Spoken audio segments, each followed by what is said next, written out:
Hi everybody, how are you? It is a few minutes after 9 p.m. Eastern Standard Time here in the Ultimate Baby Sleep Group. I apologize, the lighting here is a little bit stinky. I am traveling right now, so not in my normal office. And for those of you who have been messaging me and asking me where I've been, my summer schedule's been a little crazy. I haven't had as much time as I normally do to hop in and answer all of your questions. Once my kids get back to school, we will get back to normal working hours, and until then, I've actually been really busy with all the members of Rested Moms Club, which is my paying program. So any extra time I have been devoting to helping them. I hope you can see me okay, but most important is that you can hear me. Now, for those of you who are new to the group, every Monday, typically, minus the past few weeks, I've been missing you guys. We just started doing this thread again here. But typically every Mondays we have a question thread with a certain theme. This week's theme was melatonin and sleep. Now, the wonderful Aubrey, who is on my team, I'm sure you guys have seen her posting and answering questions. She gives me a list of topics and ideas that she thinks she's seen posted in the group a lot and that you all want to know about. I add my own. So if you ever have something specific that you want me to address in the Monday question threads, let me know, let Aubrey know, let us know so that way we can do whatever we can to answer your sleep questions. So this is this week's question thread, answers to your questions about melatonin and sleep. Now, before I dig deep going in and answering the actual questions that you all asked here, I want to just start off by telling you I always do my best to be politically correct, non-judgmental, very helpful in this group. This is a judgment-free zone for those of you who have been here in a while or for those of you who are new, especially with the Monday question threads. I usually pop in on Wednesdays to come in and do a video and answer you. We have people from all walks of life in this group. Gung-ho, cry it out people, people who are attachment parenting, love co-sleeping, everything in between. And usually I always say that I support your ideas. Whatever you feel is important, I feel is important because you are the parent to your child. Melatonin, though, I'm going to get a little spicy here, and I usually don't do this, and I'm not here to judge you, but I have a very strong opinion on melatonin. So before digging deep and answering your questions exactly, let's talk about what this question thread is even about, okay? What is melatonin? Melatonin is a natural hormone that is secreted through our bodies, through our children's bodies, when they are in a natural utmost state for sleep. And I'd say around 15 years ago or so, melatonin began being produced synthetically and sold over the counter to help adults with jet lag. Then doctors started prescribing it. It got a lot more popular to give to children, and it became this kind of widespread, more normalized idea to give melatonin, when a child is having difficulty sleeping. Now, in general, I am not a huge fan of giving any form of outside unnatural thing to my children. Of course, I take Tylenol when I have a headache, and I'm a firm believer in giving the basic shots that my kids need to do. We're not here to have a whole vaccination debate. That's not what this is about. But at the end of the day, over-the-counter melatonin is a synthetic sleep aid. It is not natural. And I have to tell you, it is often addictive, okay? Now, I know I told you I usually I just give you general ideas, try to support whatever decision you make, but I have yet to see long-term benefits of giving your child or yourself melatonin on a long-term basis, because oftentimes what happens is it messes with the natural secretion, the natural production in our bodies of melatonin, and in turn makes it much more difficult to fall asleep without it, or to get back to that place of natural gears and natural rhythms. So if you have a question while I'm talking about this, that's fine. I'll tell you in a few minutes after I go through the questions when I actually do suggest and do recommend using melatonin. Yes, there are some times that it's okay in my book, but typically speaking, it's just putting a Band-Aid on the problem. Oh, the sound and quality is perfect. Thank you. My husband is telling me, because I was very nervous how this was going to work. If you can tell, I'm in this gorgeous vacation area, aka my parents' house that we're visiting, and I couldn't find a place with good Wi-Fi. So in any case, thank you, husband, for telling me that the sound and quality is good. All right, so I've totally lost my train of thought, but what I'm going to do now is go through some of the questions and tell you at the end when melatonin can be a good solution as long as it's temporary. Because like I started saying, if you're using melatonin as a crutch to help your child sleep, whether it's a 1-year-old, a 2-year-old, or a 20-year-old, at the end of the day, it's just putting a Band-Aid on the solution as opposed to getting to the root of it and actually solving it.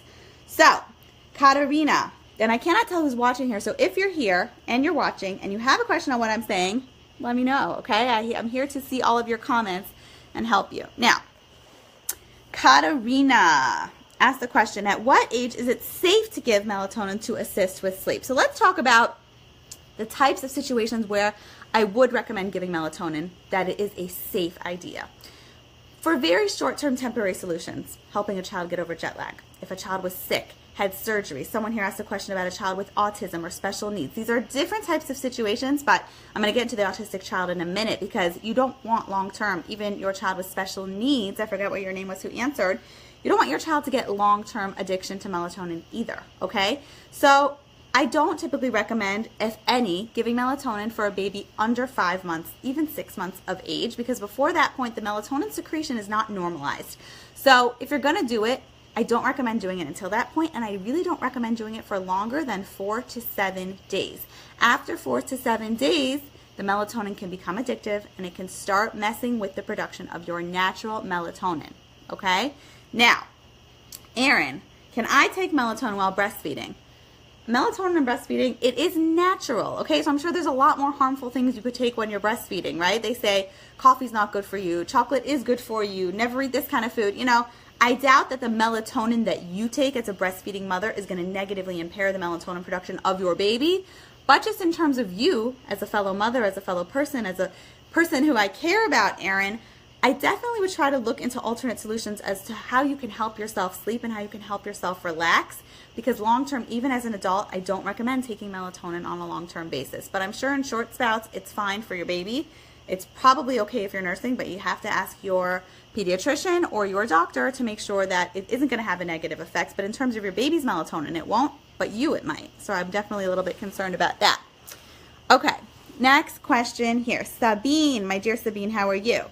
How can I promote the optimum melatonin production in my sensitive sleeping toddler? Okay, Sabine, you, my dear, are one of my Rested Moms Club members, but I'm going to answer this question for everyone also. Sabine, you should go into the members area, though, and rewatch the video about, there's a video about melatonin production in there. But to give you all a little hint, who are not in my Rested Moms Club, melatonin is produced when our child's body reaches what I call the right sleep window. You've heard me talk about this if you've seen my other videos on routine.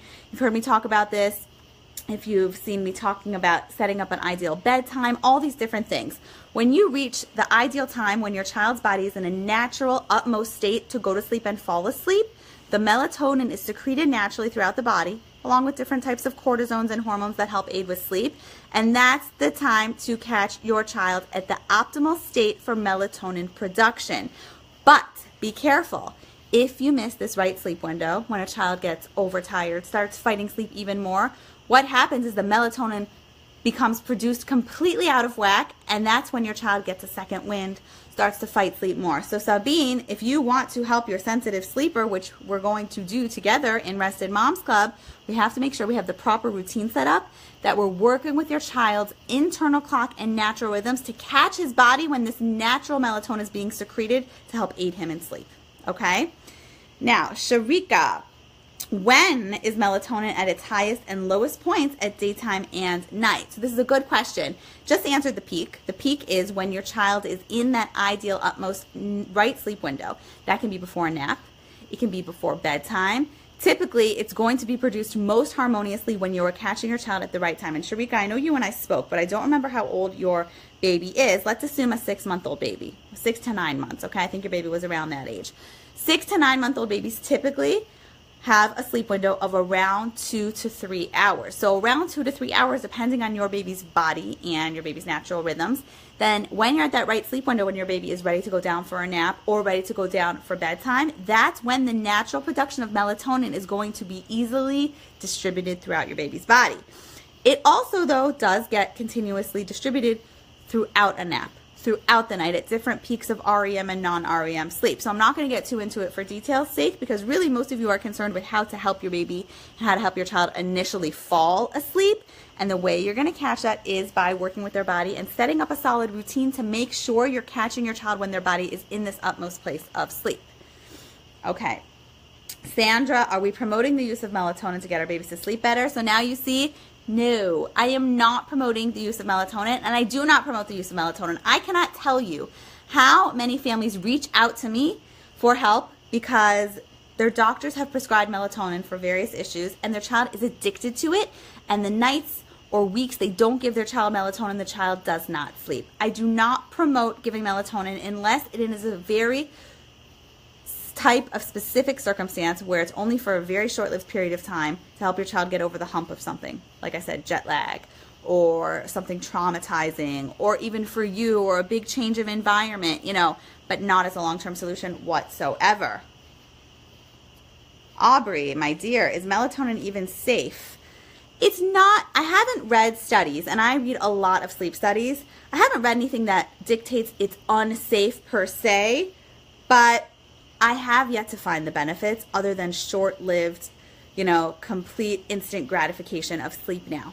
I bet as we continue to study it and as we find more about it and learn, it's not going to be one of those things that's, God forbid, has horrible side effects, but because it does mess with our natural production, and it is synthetic, meaning not natural, it's kind of cloning something that our body naturally produces, it's not going to necessarily be long-term beneficial to us, okay? Tammy, my son is resistant to a bedtime routine. What's good to help an autistic 2.5-year-old on the right track with melatonin and a routine? Okay, this is an awesome question. Aubrey, I want you to take note of this, that we definitely need to have a thread here on children with disabilities and sleep. Autistic kids or kids with sensory input issues, or, everything across the sun, because we do treat children like that a little differently. But even you, Tammy, I'm going to tell you, it's all about, with autistic kids who need to be very in tune with their environment around them, it's all about making sure you can catch his body at an ideal place for sleep, because once you reach this ideal window for bedtime and he's fighting it, my guess is that it's more of an issue that he's getting overtired and you're missing the time when his body is in this utmost state, and when you give him the melatonin, it just helps kind of replicate that natural relaxation that otherwise would have happened if you didn't catch him when he was overtired. Or B, and, which one? It could be that this is also an occasion that he doesn't know how to physically allow relaxation to come, fall asleep, and go to sleep. And it's a skill that you want to teach him as he grows older to make sure that you can do everything under his power. So go in here, under his power, to help him fall asleep. Watch the Bedtime Battles video that we have here. Watch the Overtired Saga. Raj, I think we have toddlers and bedtime in here. Go through, Tammy, and watch a lot of the videos, because the ideas are going to apply to you. You want to make sure he feels safe. You want to make sure he feels secure. And you want to make sure you can do everything under your power to catch his body at this utmost place of melatonin production, aka the right sleep window when his body's ready for sleep. And make sure that you ensure that he has this confidence and capability to allow relaxation to come in transition to sleep, which are very separate components. If you want to dig deeper with this, let me know, and we can chat about it in more depth together. But it's the same ideas we have to apply for all types of toddlers, but we might have to fine tune it a little bit due to the fact that he is on the autistic spectrum, okay? Now, next question here is Leslie. Can kids become addicted to melatonin and not be able to fall asleep without it? Yes. Is there a minimum amount of time it should be given? Yes. I answer these questions. It 100% can become addictive. I don't recommend giving it for more than 4 to 7 nights consecutively. Now, some of you might start banging down my door and saying, my doctor said it's fine. This is what's going on, but I found it really is almost like a drug, even though they have yet to find the exact reasons why. Because what happens is our body builds up a natural resistance, and then you have to up the dosage. Your body adjusts to that, up the dosage, up the dosage, up the dosage, and it only becomes more and more difficult for your child to sleep without it. So unless you have to, I really recommend getting to the root of the problem and finding out why your child isn't sleeping. Is there a sleep dependency issue? Does your child have, an overtired drama that's going on that they're unable to fall asleep? Is there trauma going on? Is there something that's bothering them? Is there something physically going on? Is there a developmental milestone that's affecting it? Don't just jump to put the Band-Aid on the problem, because there's a lot more under the surface that's happening, okay? Now, Erica asked, will giving a bottle of breast milk that was pumped at midnight be more likely to make a baby sleep? Okay, so I'm going to come back to this if I have time. That is not necessarily a melatonin question, but if I have time in a minute, my dear, I will try to answer it. Lauren, my 7-year-old daughter takes 3 milligrams, I'm assuming this is milligrams, not micrograms, milligrams of melatonin to sleep because of her ADHD medicine, per doctor's suggestion.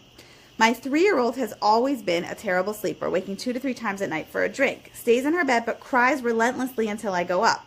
Started giving our 3-year-old 1 dose of melatonin to get her to sleep, and it works great. However, I'm wondering if it's affecting her getting into a deep sleep because she still wakes up 2 to 3 times regardless. Okay, so these are 2 separate questions. Let's talk about your 3-year-old first, the one that does not have ADHD.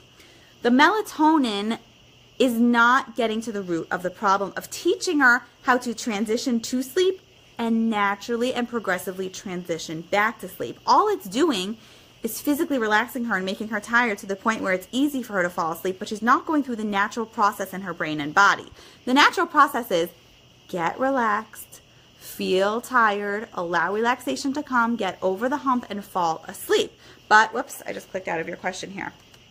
But when you're giving the melatonin, it's just helping her get over the process quicker, but it's not teaching her these natural skills. And when she learns these natural skills at bedtime, that's what in turn helps her transition back to sleep throughout the night. So she might not be asking you for water, she might not be crying relentlessly anymore, but at the end of the day, the issue is still an issue because she hasn't learned the skill. The melatonin is not giving her a skill she doesn't have.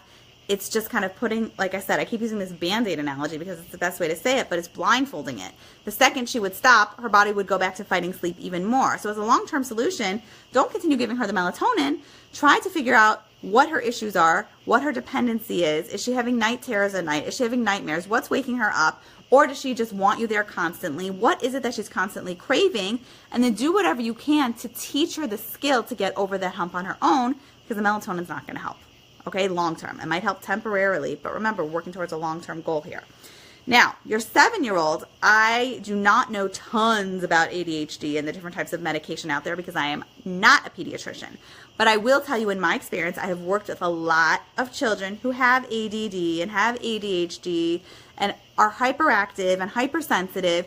These medications definitely mess with the melatonin, and it definitely makes a child more prone to having difficulty relaxing and sleeping because of what, in essence, the medication is. The medication is to teach them to concentrate, but because it's helping them, or whatever it is, you know, there's 100 different kinds out there, or teaching them to hone in on certain things and be able to focus or relax in a different way, it's the same part of the brain that is producing the melatonin. So if your doctor said that your 7-year-old needs melatonin to sleep, I'm not one to argue with that, but I will tell you that long term, it's not a solution. Again, and I will tell you that even with this. So I think you should discuss with your doctor. Doctors are not a fan of, doctors like to give medication typically, okay, unless they're a homeopathic doctor. And I give medication. When my kids are sick, I give antibiotics. I'm pretty middle of the ground. I'm not like super natural or super medication. I'm somewhere in the middle, probably like most of you.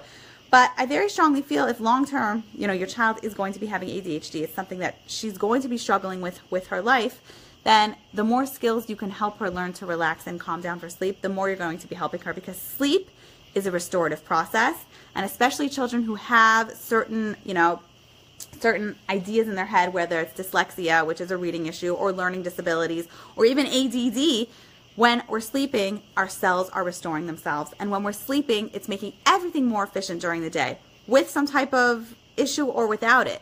So the more she learns to sleep better and better and better, the more it's going to help her with her functionality during the day. So I would try to make a game plan. I have worked with kids who have ADD to help them learn to sleep and relax because it's all coming down to the same thing.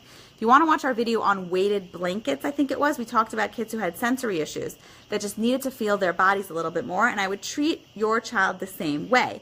She has to learn to go through the process of my head is relaxing, my eyes are relaxing, my mouth is relaxing, my chest is relaxing, my stomach, all the way down her body, so it can become a self-sufficient tool that she's not reliant on something else.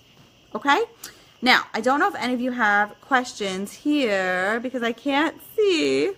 I don't think you do. But let me know. Hit me up in the video below. If you are interested, my hours, like I said, are limited this summer. But if you are interested in learning more about my Rested Moms Club and learning how you become a member and work through my system and get your sleep start to finish, set up a sleep success call with me. I have a few slots available still next week. And, thanks, Kelly. Kelly tested. You're the best, Kelly. Yes. Okay, so I guess I can't see your comments. Kelly is one of my Rested Moms who has seen tons of progress. I'm very proud of you. But in any case, definitely keep me posted in there. I'll post the link above. If you want to set up a time to speak with me, learn more about the Rested Moms Club, learn about my program, learn about how you can get sleep, you'll definitely want to catch a call sooner than later because there are only a few slots. If you have more questions about melatonin, more questions about if it's right for your child or not right for your child. I'm not here to dictate for you what's right for your family. I'm just here to give you my honest answer in terms of my experience having done this for 11 years, working with so many families. I just don't see a long-term solution to melatonin. Okay, have an amazing day. Oh, hi, what did Kelly write? Rested Moms Club is great, been a lifesaver. I'm so happy. You're a fantastic mommy, and you deserve every single minute of sleep that you get, my dear. So stay tuned. We will start back up. We are starting back up with our weekly question thread. So every Mondays, we're going to post a theme. If you have a certain topic you want me to address, let me know. Let Aubrey know. We'll come in on Wednesdays and answer your questions. And as the summer schedule starts to subside over the next few weeks, I get back in the groove. I will be more present in the groups, answering your questions. Aubrey's here. She's great. She's a great resource. Knows tons also. And I hope I get to see you all on the other side of sleep. And if you're interested in chatting with me, I will post the link above as soon as this video is over to set up a sleep success call with me and learn more about Rested Moms Club and my program. Have a great night.